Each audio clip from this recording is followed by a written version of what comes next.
Hi everybody and welcome to Adobe Live. We'd like to begin by acknowledging the traditional owners of the land in which we are creating and streaming from today and pay our respects to elders past, present and emerging. My name is Flynn and I'm joined by logo designer originally from the UK on the Gold Coast, James Barnard. Hey James, how you doing? Hello sir, Happy New Year. Is it too late to say Happy New Year? Last day. I think it's the last day we can say Happy New Year. Officially Happy New Year and then we're done until next year. Thanks for having me again, mates. Great to be back. Looking forward to getting cracking.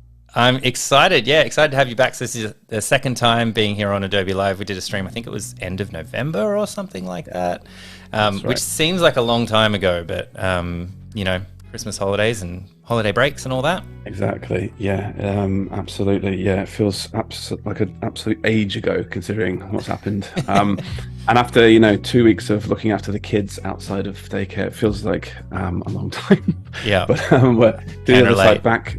Yeah, back to working again now and, enjoying the freelance life again. There we go. Yes, I feel exactly the same way. What's up, chat? Hope you guys are all doing great. So we're here live for an hour. If you've got any questions as we're rolling along, please don't hesitate to throw them in chat. That's what we're here for. Do you want to kind of, we'll segue, we'll jump in. We can just jump straight across. Sure. So the idea was we're going to do some how to take a sketch, like a pencil sketch, pen sketch, something like that from a physical notebook, and then a process of getting it into Illustrator and creating some vector art out of it. That's right. Now, for those that know me or saw the last stream, you'll know that I am absolutely terrible at sketching. I use it usually just to kind of, as a logo designer, to kind of rule out ideas. But in terms of like being an artist or an illustrator, I am definitely not. So I work things like this up in Sketch to give me an idea of a direction to take with the design. And today we're going to use a quote from a book that I just finished. I don't know if you can see it on the screen now, but I just recently read. I recently read the Show Your Work collection by Austin Kleon, and I'm ashamed to say I've never actually read this before. One of my colleagues, Liz Mosley, suggested this to me, and it's brilliant, absolutely amazing. Makes me feel better about showing my work, makes me feel better about stealing ideas from other artists. But in the last one, the Keep Going book, there's a chapter in there about getting fresh air to sort of remove demons. The chapter in the book is called Demons Hate Fresh Air. So it's all about going for walks, going to do exercise. It inspires you in a creative way. It sort of helps your mental health by getting out and exercising. And he starts that chapter off with the quote, "To exercise is to exorcise." Okay, spelt slightly differently. So spelt like this. Mm-hmm. Okay, so the idea being that by exercising, you're exercising demons from your body. Okay, so I like that quote. I think it's brilliant. I think it's a great way to get people out there, great way to get people motivated to go for walks, just to, clear their head a little bit.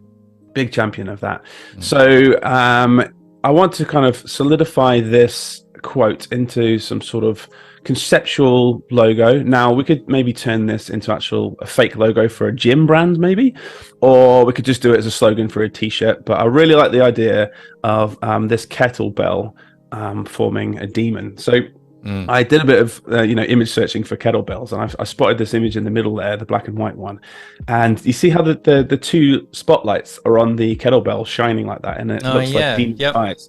It gave me a great idea to basically use the horns of the start of the kettlebell handle to be the horns of the demon's head. So we could basically take a kettlebell design, try and work that design so that the horns are isolated from it, but it still looks like the kettlebell handle. And then we're going to wrap that up in a piece of type, put a little demon's face in there. I like this sort of pumpkin style demon's face, mainly because it's easier to draw. But yeah, we'll see how that goes. Start with a circle. Yeah, that's it. So like I said, we're not going to work with by tracing the sketch that we've done. We're just going to use that as a reference. So I'm just going to move this over to another artboard. And just as we're jumping into that, we actually have our first question from Derek. Thanks for the question. And the question is, Do you prefer to use grid or plain papers when sketching to vector? So it looks like you have a grid notebook there. Maybe tell us about your notebook. I have or a grid because it obviously being sort of logo-based design, the general sort of shape of a logo should fit inside a square, so it's equal height and width, and it's the most versatile design for a logo. This is what my sketch looks like. Sorry, you probably. No, we can see that. But yeah. So, and I work in grid paper. Yeah. So this is the kind of idea. This is a logo that I did recently for a structural engineering firm. Little peek behind the scenes there. So I was working with some sort of compass ideas, but having the grid paper on there really helps me keep things mathematical and geometrical, so that it's easy enough to bring into Illustrator and use shapes to sort of form that design. So, grid paper for the win. There we go. I love that. That's a great start. Okay. Yeah, thanks for the question, Derek. And if there's any more questions as we roll along, throw them in just like Derek did.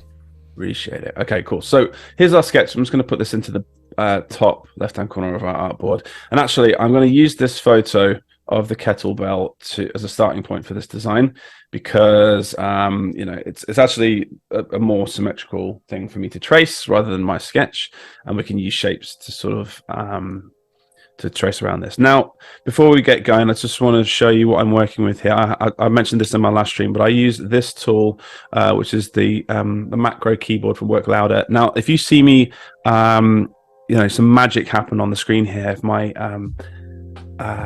things start happening quite quickly. Like I have a button here, for instance, that's center aligned. So I just press it once and it vertically and horizontally centers. I love that stuff. I'm going to be using stuff like that a lot. And I also have this mouse with the track wheel on the side. So if you see me flying in and out, zooming on the screen, it's because I'm scrolling this mouse wheel backwards and forwards on the side here. So it's a really quick way for me to slide around in Illustrator.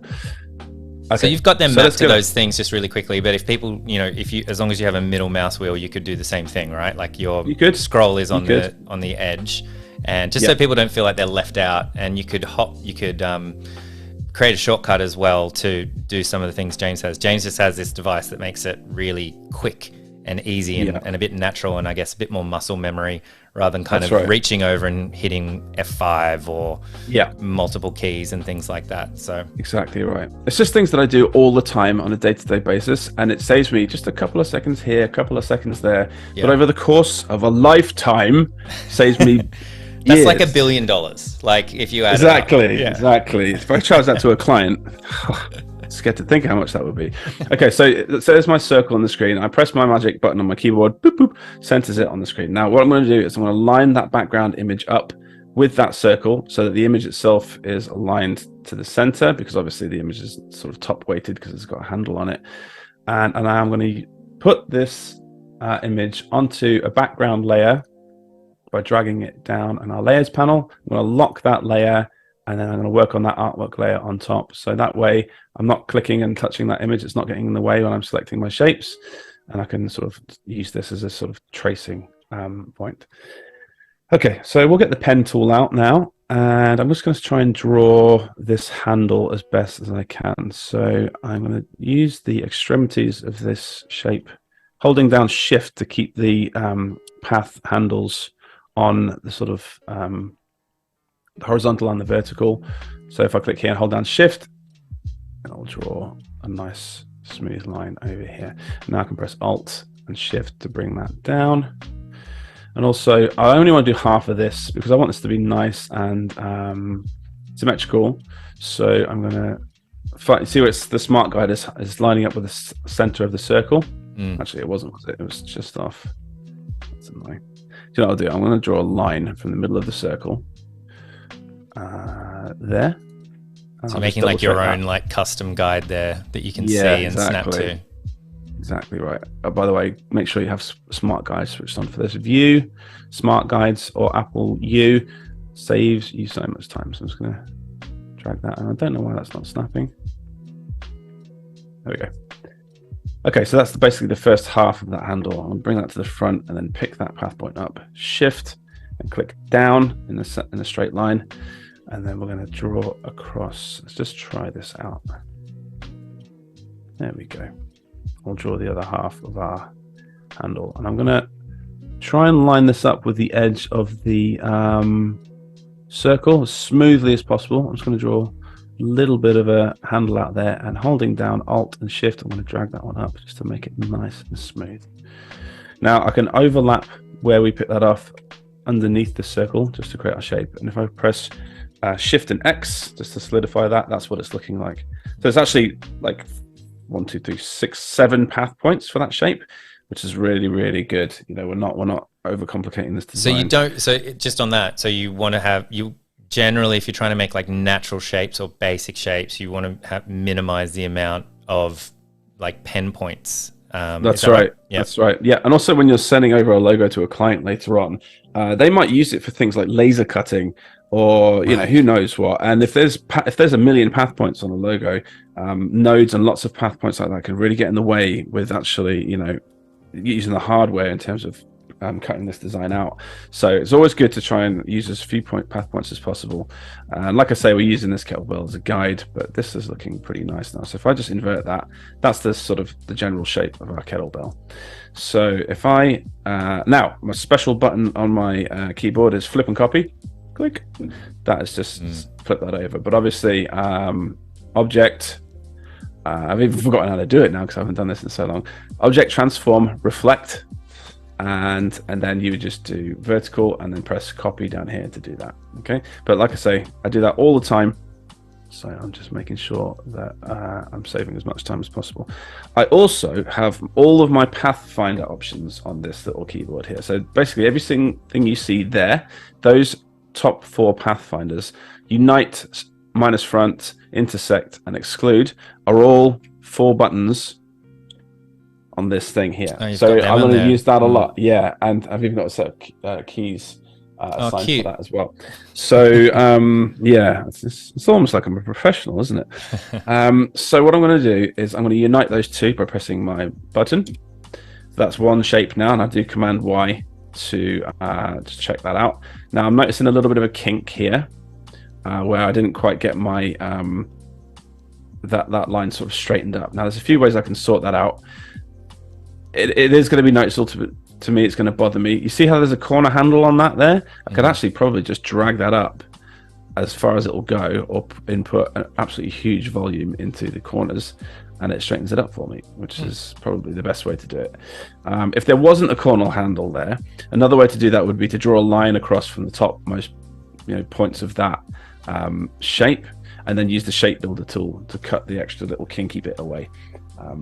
Now I'm going to leave the handle and the circle separate from each other because I'm going to use the circle as a kind of reference point for the middle of that kettlebell, and I don't want to lose that just yet as well. We can also use this later on for aligning our type around a path to get it nice and centered to the middle point of the design. You see how we've got the in our sketch, we've got the actual type going around the central circle part of the kettlebell and the 2 wording in between there.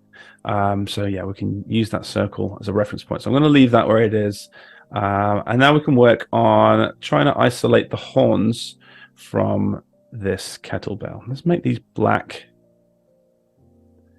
And also, I'm going to turn off my background layer now. I don't think we need that anymore. We've got our lovely traced kettlebell shape. I think that's looking pretty good. And just as we're moving on to the next bit, there was a question in chat. Do you have any tips for flattening the learning curve of the pen tool? Yeah.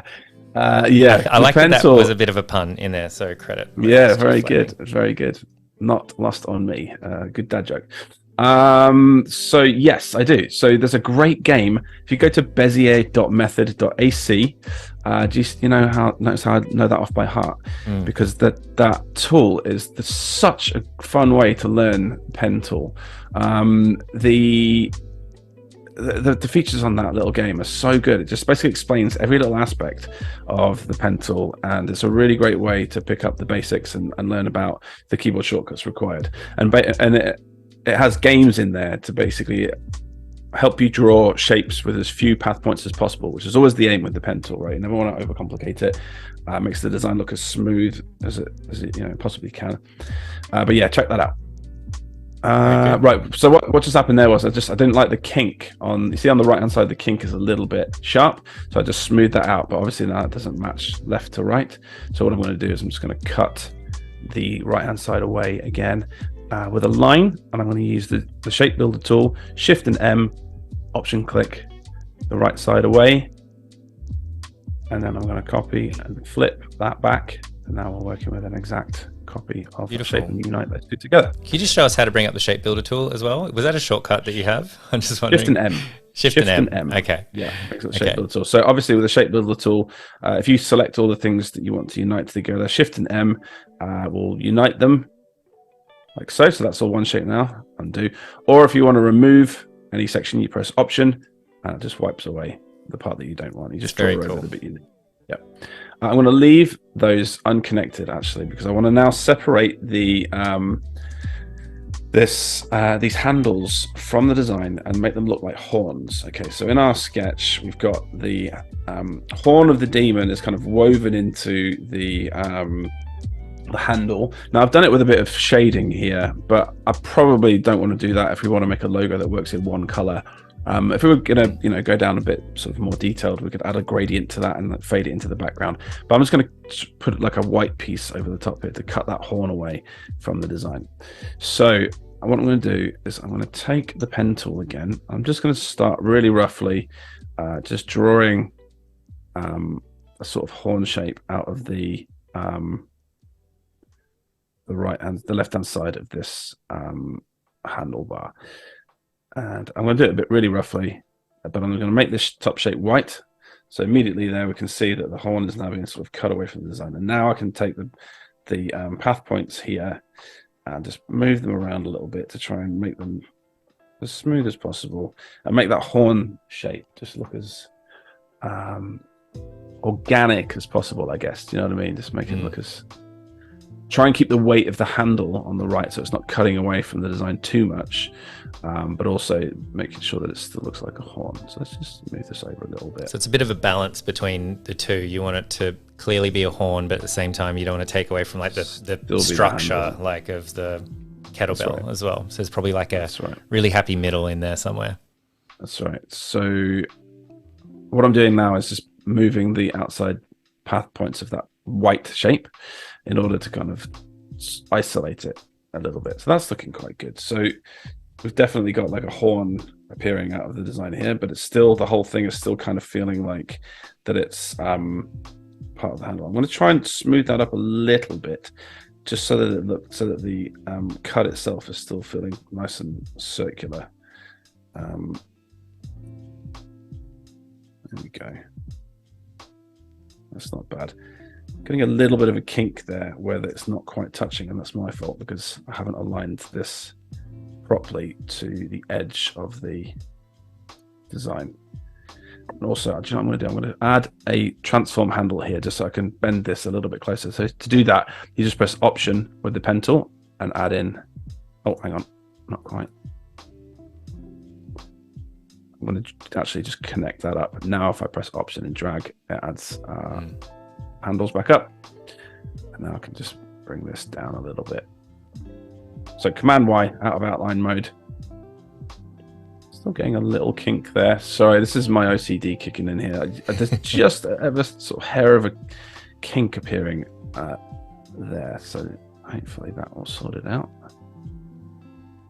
It is important to get something like that right at this beginning stage though as well, because you can kind of get really excited, get all the way down, and then start duplicating stuff, flipping it over to the other side, and then realize I don't like it. Like I'm going to keep the everything where it is at the minute, and just I'm making sure that this handle here doesn't go past the halfway point, so that when I flip and copy this, I can use this as a reference. So we've got a horn cut out of the kettlebell. So I'm going to select that white isolated shape, select the left hand side and flip and copy those again, just so that I can use the other handle as a reference point, and it keeps the piece of white in the right place. And now I can just delete that top one because we've got two of them now. And now that white section that's covering the horn is in exactly the same place on the other side. So there we go. I've got our lovely horn cut out of this design. It's very cool. I really like the use of negative space there. Yeah, it's working, isn't it? So that's all right. So that's we've definitely got a devil shape inside that kettlebell, and the handle is still there though. So the sort of central point of the handle is still working. So I'm happy with that. Now, Aaron Draplin, vectors are free. We're just going to duplicate that over to our other side here. Is that a quote that Draplin's made before? Certainly is. It certainly is. Yeah. So yeah, I've not just heard keep that duplicating. one. If this wasn't a live stream, this would already be the messiest document. I would have 7 copies of this all over my artboard here, but we'll go a bit slower today. All right, let's make our face in our design. So we've gone with the now I'm struggling to remember the Roald Dahl Tim Burton movie. Christmas. Thank you. The Nightmare Before Christmas. That's his face. Got to get in there before Johanna does in chat. Thankfully, Yes, we're 30 seconds ahead of fact-checking. time, so she would have jumped in all caps in chat if I didn't get that. Yeah. So yeah. Too slow, Johanna. All right, so what we're going to do is we're going to get our favorite friend out, the pencil tool, and we're just going to start drawing in white over the top of our design here. So let's get the pencil tool out, which is N on the keyboard shortcut. I'm just going to draw a rough approximation of that eye. Now I'm working with a mouse, so that is pretty horrible. I'm just going to make that white. Now, the beauty of the pencil tool, which I didn't know until about 6 months ago, is that you can shave off and add parts of this just using the pencil tool directly. So see how that just added a little shape there to round it off slightly. I can make it a bit rougher and do this. But I didn't know that the pencil tool could do this for the longest time until Abby Connick, a fellow designer, a friend of mine, showed me. So we can do the same on the other side. Now I'm just going to flip and copy that with my magic keyboard shortcut, but we don't want them too uniform. We're going for a little bit of a sketchy look here, so I can then press N and just change this one slightly. We could maybe just take a little chunk out of here, or maybe on the right hand side just remove a little bit of material. Now the one on the left is looking too uniform, so we're going to do the same here. Okay, we've got our eyes reasonably close there. Okay, so our spooky eyes sort of where they need to be. I like the fact that they are not uniform. We'll do the same with our nose portions underneath with the pencil tool. Just draw a little wiggly shape. Make that white. And I'll flip and copy that underneath. And again, no uniformity here. Almost squiggly line a little bit. Just so you know, on the pencil tool, if you try and do that, it might not work for you because you need to change a couple of settings in the pencil tool in order for that to work. So if you just double click on the pencil tool, take a screenshot of this, fidelity, set that to smooth, close paths when ends are within 15 pixels, and just drag that slider all the way up. That will make sure that you don't add a shape rather than manipulating another one. Sometimes it's a little bit finicky when you try and connect the shape back up to where it was before. It sometimes just adds another shape on top, and it's really annoying. And I had the biggest problem trying to find that out the first time. Double click on the pencil tool, change those options to that, and it'll be fine. Okay. Nice. Happy with this. So now we're going to draw our mouth shape. So I'm just going to bring this over a little bit. So it's wider than the eyes, which gives it that really sort of creepy look. I'm just going to use a brush to do this. Just eyedrop our white background there. I'm just going to draw in our smiley face, really rough. Okay, and it's going to be really uniform. I kind of don't want that. I'm just going to draw the teeth. So the teeth are actually kind of going to be black, but the white will sort of reveal the teeth behind it. Do you know what I mean? It's sort of it looks like a stitch, but also it kind of gets this kind of pumpkin vibe going on. And I make the ones in the middle slightly longer. Again, really not uniform here. Now the brush is beautiful because it's a perfectly circular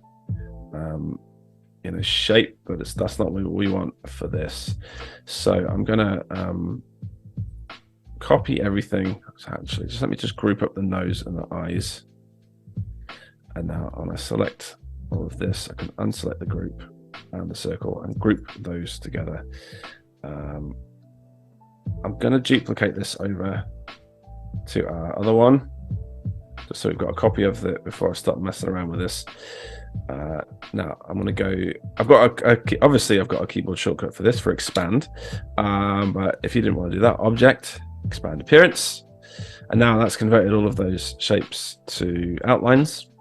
I can unite those together with my magic Pathfinder buttons. But again, this is a lovely shape, but it is a little bit too uniform for me. So I'm going to apply a little effect to this in order to make this a little bit rougher. So if you go to Effect, Distort and Transform and Roughen. Whoa. I'm just going to press, it's horrible. I'm just going to press OK on that and zoom in a bit just so that we can see what's happening here. If I bring up the Appearance panel, we have a roughen effect here, which means I can now edit this effect once it's already been applied. And with preview checked, just to make sure that it's actually showing what we want, just going to change this to smooth, absolute, and then just bring the size of it down a bit. So it's just roughening those edges a bit in order to make them look just a little bit wobbly rather than straight and uniform. If you add more detail, that basically adds more ridges to the effect. It's quite interesting, isn't it? Like using Adobe Illustrator, like using something like vector artwork, it can sometimes look really computerized, and sometimes you don't want that. So this sort of thing is really, really useful to know about. But it's still a vector, fully scalable. Exactly, and it's definitely handy for non-artists like me who can't do drawing. I'm not using a Wacom tablet. I'm not using a touch screen or an iPad. I'm using a mouse on a desk, but mainly because I feel more comfortable with that. But it does allow me to kind of get my artistic juices going.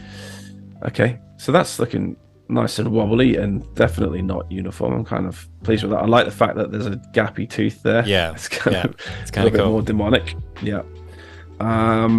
Let's just try and position these so that we can get it as scary looking as possible. It's kind of scary looking, but also a little bit friendly. So yes, it is a demon, but we're not being too making this whole thing. They're like happy to see you, like an old friend. Maybe you're a demon too. That's it. What do we think about this eye? I think the left eye is a bit too uniform. I'm just going to roughen that one up as well and do a little curve. Maybe it's ever so slightly too wide compared to the other one. We're getting a bit finicky here, but anyway, that's basically. It's really interesting because cutting just a little bit can kind of turn it from friendly to sorrow really quickly, or a little confused look instead of a happy one. Okay, cool. All right. I'm pretty happy with that. I've just applied a stroke onto this to fatten it up a little bit, but we want to rasterize or sort of flatten that now. So if I do my special magic button, expand, that has made everything joined up with a stroke. And if I just press unite, that'll bring that to it. And obviously that has created all sorts of horrible effects here. Why has that happened? Maybe we should do expand appearance first and then unite. There we go. That fixed it. There we go. Just had all sorts of problems in there.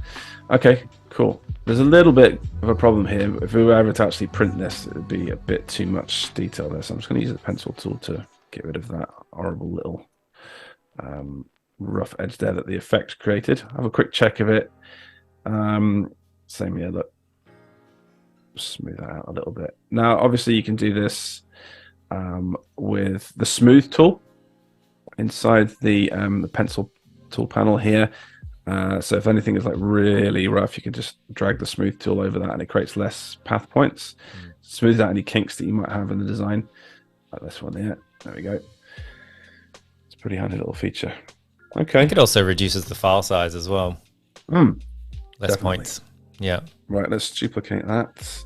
Okay, so we've got our design pretty much there. We can now start to build it out to make it one color. So if I select everything in the minute, it's obviously black and white. So our color properties panel has a question mark in it because there's more than one color selected.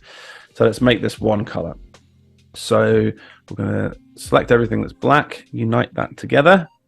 We're going to take our white section. I'm actually going to unite those as make that a shape, which means that now when I minus front, Let's actually cut that away from the design.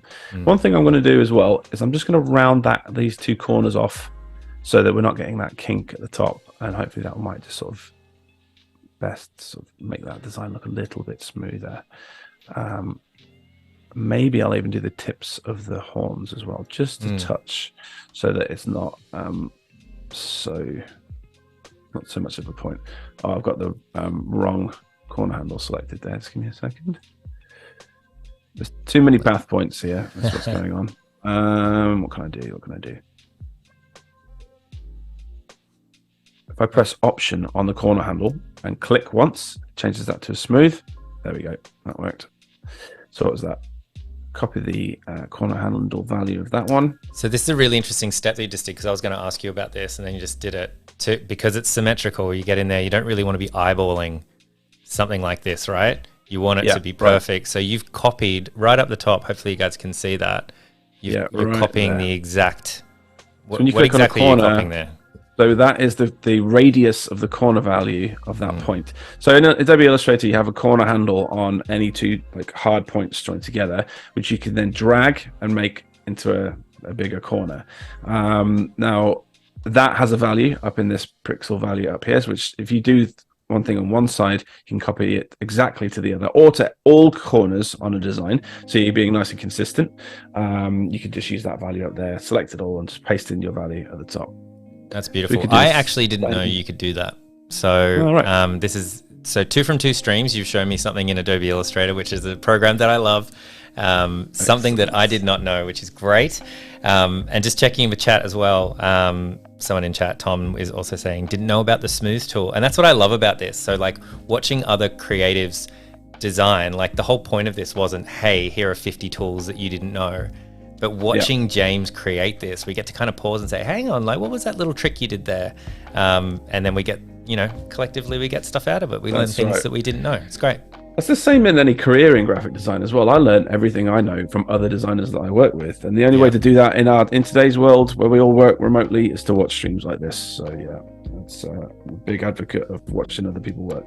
Not just to copy them, but learn what they do. Okay, sorry, I skipped a step there without explaining it, but I took the circle that we used from our design, which I left over here, brought that into the design and just centered horizontally and vertically centered that. And because we left our design where it is, it's exactly where the center of that kettlebell is. So now I can just expand that out with Shift and Option from the center, bring it around the kettlebell, and we're going to put some type on this design now. So in our sketch, we've got exercise to exorcise, and I did a bit of research beforehand and found a lovely looking font from Adobe Fonts called Poster Cut New. Okay, now this font is lovely and rough. It's actually in the horror section of Adobe's fonts. I didn't even know there was a horror section. So if you drag the drop down on Adobe Fonts and check it, there's all sorts. There's funky, Art Deco, geometric. If you go down further, you get some weird ones, and one of them is horror. And I was having a good look through those yesterday, and this one I'm loving. It's nice and weighty. It's got a lovely rough edge to it. It looks really sort of almost sinister. So we're going to do I'm going to put our type into here now. Just double check my spelling, everyone, please. Uh-oh. Okay, yeah. First word is fine. So we're going to take our let's take our type on a path tool. So click on our type tool and just keep holding on to it. Scroll down to type on a path. I'm going to click on our circle around the kettlebell here. We're going to paste in our exercise wording. Now I'm going to use the paragraph panel here to right align that type. So it's aligned to the right hand side of this design. We're going to use these little handles here to move that type around to the place where we want it. I don't want it to go any further past the kettlebell's handle. Okay, so I'm going to drag it up there so that whatever happens, it doesn't go any further past that handle. Double click on type on a path to bring up the options. Press preview. I'm going to align that to the center of that type on a path, and then we can use another tool in a minute just to make sure that that's everything's the same. And when you're doing a circle, like a logo lockup or something like this, maybe a badge or a bit of iconography, and you want to do something on an arch or a circle, do you always select it to be in the middle rather than the top or the bottom? Not always. It depends. If you're flipping type from one side to the other, then yeah, you kind of have to do that. If you were to say align the height to the ascender on top of the line, and then you flipped it and reversed it to the bottom of the design, it would be in the wrong place. You'd have to then redo it again. So putting it in the center allows it to stay the same, right and left, top and bottom. So, but yeah, you have to experiment a little bit, and obviously there's loads of times when that doesn't work. So yeah, let's just bring this type down a little bit. So I want to bring this type down to a point where we can actually read the word exercise. So I'm hoping that it's still readable in this space. I'm just going to bring the tracking out a little bit, just so that those letters aren't bunching together too much.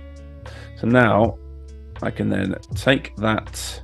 I'm just going to move that handle a little bit away from the And as a general rule, you probably want to extend the tracking a little bit when you're doing something like this, right? Because you're bunching the inside. Exactly, exactly right. So that the bottom parts of those letters are going to almost touch unless you do that, which is kind of might get in the way a little bit. Depends on the font, but yeah, it's worth actually just checking it out. And also, you'll see why as well here. If I'd like that type to be just a little bit weightier, so I might add like a stroke to it, just to, like a hairline stroke, just to fatten it out a little bit, and that will definitely make them smush together.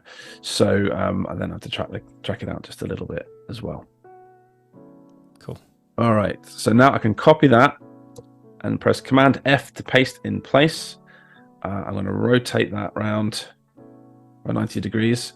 I'm going to use our paragraph tool to left align this one, and I'm going to take that handle and drag it over to the other side. So we've run out of room there, so I'm just going to move that handle down a little bit. Now this side is spelled differently. Exorcise, like exercising a demon or the exorcist. I'm going to try and line that up so that type is nice and centered. I missed a question before, if you don't mind. Yep, sure. Would you ever use image trace when vectorizing a sketch, or do you prefer recreating from scratch? I prefer recreating from scratch. Now, every designer is different. The reason I prefer recreating from scratch is, like I said before, I suck at drawing. So if you image trace a shit drawing, apologies for language, if you image trace a drawing that is terrible, the design will be terrible. So yeah, I tend to work from scratch because I can kind of rely on the software to help me out a little bit and make my design look better than the sketch that is inevitably going to be terrible. All right, let's make our central word 2 exercise, center align that type, and I'm going to bring the transform handles around to left and to right. And now we can shrink this circle down to fit in the middle, the central point of that kettlebell. So that's matching our sketch now. Exercise to exercise. It's looking pretty good. What's happening here? We're getting a little bit of a sort of an artifact of adding that stroke to the type. You see it's jutting out there and making these little spikes. Yeah. That's because the corner stroke of the sort of the 1 pixel stroke I've added to that type is set to a square. So this one here. So if I just press round, that'll disappear. Hey, that's cool. Yeah, I was wondering where that I didn't see it, but when you zoomed in, I was wondering where that could have come from when it was still. It's happened here as well on the E. If I just select if I just select that, and I'm selecting both the left and the right by doing that because it's still a full circle. Stroke panel, corner, round, and then it's just the corner. Okay, interesting. Yeah, it's because it's a font that's has angles and has path points that connect in weird ways. It's trying to fix the corner of the stroke and wrap it around a potentially tight path and creating a sort of extrusion of that, cool. Which is not what we want. One thing I forgot to do, this is still white, so I'm going to remove this white portion from the background. This is still a shape, so I can unite that and then minus front that from my design. Now when I select this shape, it's black. And there we go. We've got our I almost lost my central part of my handle there. Do you know what? Important to zoom out after you do something quickly. Right? Double check that. So one way to get around that, I can't just minus front from this because it's selecting both the isolated shape and the shape itself. So if I minus front from that, it deletes the top handle, which we don't want to do. I could use the shape builder tool to do this. That's a quick way to do it. Or I can just ungroup this shape from the top. So now when I select the handle, I'm only selecting the horns. And now when I minus front, it'll do that. And then I can just group these back together again and we're all good. So that's one design. Let's make that black. Now, I picked some colors before this. I really like the these colors. I'm going to just show you because we're going for a sort of spooky theme. I'm going to put this background color on my background.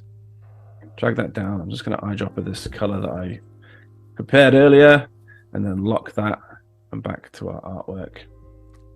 Nice. And then let's bring design down, duplicate that down. How much better does that look? Okay, I'm going to vertically align that. So is there a reason that you would build in just black and white at the beginning? Yep. I always try and design in one color at the start of a project so that we're not kind of hamstrung or pigeonholed down a certain route by picking color too early. Also, make sure that the logo works in one color, right? So if you're ever to print in black and white, just on a piece of paper, or like you're making a letterhead for a company that they only print in black and white, your logo's kind of got a safe version that you can use for for printing in black and white only. It's really kind of crucial step. I'm going to outline this type because I'm pretty happy with where it is, and the reason I'm also doing that is because it's going to get in the way at the bottom of that design. So to do that, Shift and Command O outlines the type. You can also expand it. Now in our sketch, let's bring this back down again. We've got a little dumbbell in the bottom of the design here, so we could just draw that and use our drawing and sort of roughen option again. I'm also going to just change this to a sort of off blue, so it's not quite as aggressive. Right, yeah, cool. when you're using that full black, it can sometimes be really deep, bit shiny. That's right. Also, like, it's just you said it. It's absolutely like when you don't use like an off black, or you use what do they call it, a key black or registration black, which uses registration, all the colors. It's a little bit too much sometimes, isn't it? Let's draw a dumbbell here, and I'm just bending it slightly to match the shape of the kettlebell. It's something I learned very early on when we was printing something with a client, and I'd used two different types of blacks, and one of them was complete full-on black. Registration black, and then the other one had a bit of color in it, and they look so different printed. It was almost like, I think we redid it. Yeah, it's one of the things that I still feel out of my depth working in print. I started out in digital design, and I still to this day have nightmares about working in print. I used to work for the Daily Telegraph magazine, and they had all sorts of rules around obviously, like, print production rules, and I never got it right. I always worry about that I've done something wrong, or working in a way that's not going to work in print. It terrifies me even to this day. In fact, I was reading the other day about a process in logo design that I didn't even know, which I'm not even going to tell you because it was so embarrassing I didn't know about it. But yeah, it's just one of those things where you don't know what you don't know until somebody teaches you it. Yep, totally. Okay, cool. We've got a nice sort of dumbbell to sort of fill the bottom shape of that. It's a little bit tight, this one. I'm just going to bring the stroke weight of that down. I just used the brush tool to do that, and then group them together. Just have a little separation in those. How are we doing for time? We have about 9 minutes left. No, a little bit less. Okay, we might get this lockup done. And then maybe next time we can do some variations of it for a brand, or we can do some mock-ups, or maybe even a client presentation. Yeah, cool. I'm just going to duplicate that. Here we go. We got a print question. For print, do you guys ever get the colors to spot or process colors? See, don't ask me questions like that. I have no idea what you're talking about. Process colors. So I use process colors inside Illustrator all the time, mainly because of this great feature which I only figured out recently, like the global process colors. So for instance, if I open up my my color swatch here. Oh, where's it gone? That's not the one I need. Hold on, I need this one, don't I? Hang on, we'll do it this way. If I create a new color swatch and I press global for this, and then everything I go through, I assign that to global inside the color that I just made. Now, if I want to change that color for that option, I just double click on here and then make my tweaks inside the design. It does that across every single design.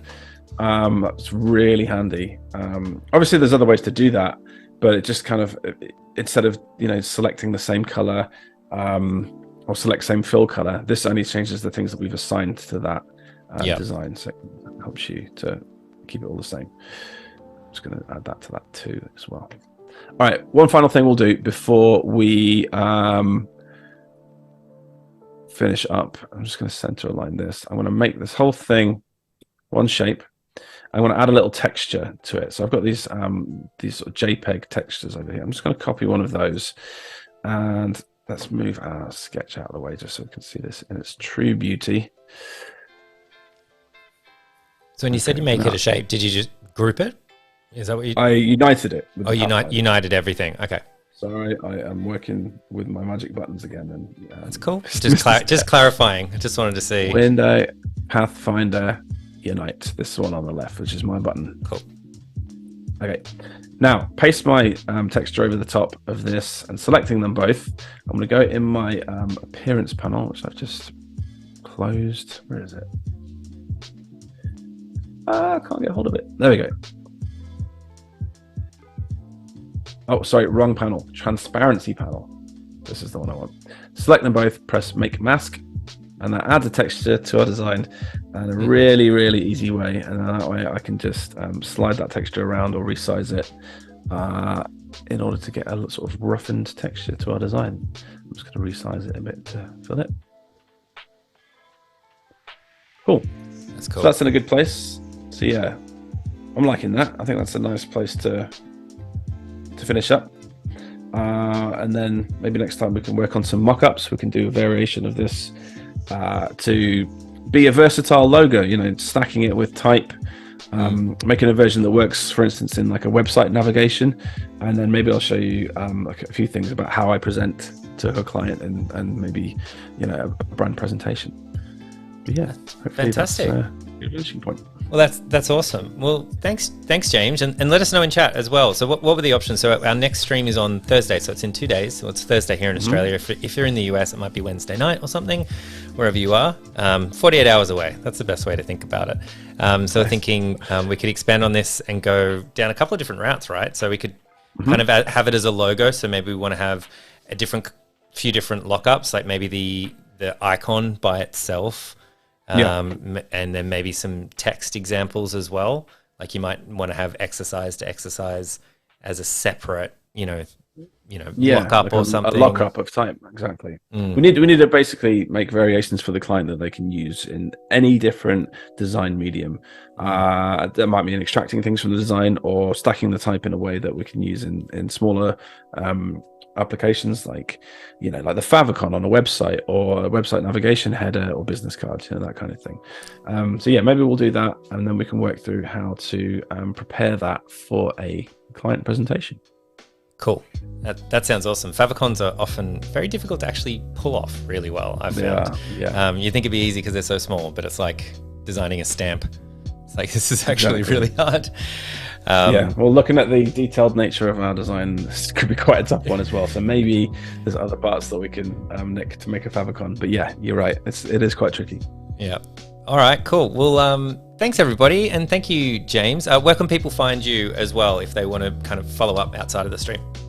Probably Instagram @BarnardCo is my Instagram handle, or my website is barnard.co with all the links there. So you can find out some more of my portfolio work and the logo packages. But yeah, the links to all my socials are at barnard.co. Awesome. That's perfect. Well, thanks everyone. Thanks for the question. Oh, we have some votes for mock-ups down here. Okay, cool. We'll check it out. We will see you guys in 48 hours for part 2 of this stream. And thanks again, James. Thanks a lot, guys. Take it easy. See you then. Bye. Bye.